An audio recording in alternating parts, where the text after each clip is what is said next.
મંદિર તો ગાજતું રહેવું જોઈએ. કેવું? મંદિર ગાજતું રહેવું જોઈએ. આ એરિયામાં જે રહેતા હોય ભક્તોએ દિવસમાં એક વખત આવી અને પોતાની યાત્રા ભગવાન તરફ ચલાવવા માટે ધૂન ભજન કરતા રહેવું જોઈએ. દૂર હોય કદાચ એ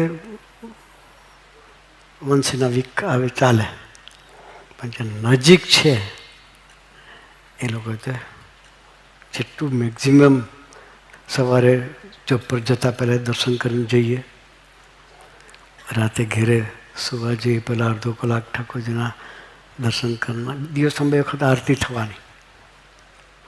સાનુકૂળતા હોય તો આરતીમાં હાજર રહીએ. ભગવાનના દર્શન, ભગવાનની સેવા, ભગવાનની પૂજા આપણા નસીબમાં ક્યાંથી? આપણે આવીશું તો આપણી સાથે આપણા દીકરાઓ છે, એના જેમના સંસ્કારોનું જતન થશે. આ સંસ્કાર શાળા છે. શું છે? કોઈને ધર્મના વાડામાં બાંધવાની વાત નથી, કે તું સ્વામિનારાયણ થાય એ વાડામાં બાંધવાની વાત નથી, પણ સંસ્કારોનું જતન થાય, આપણા દીકરા દીકરાઓની યાત્રા ભગવાન તરફ ચાલે, એના માટેનું મંદિર છે.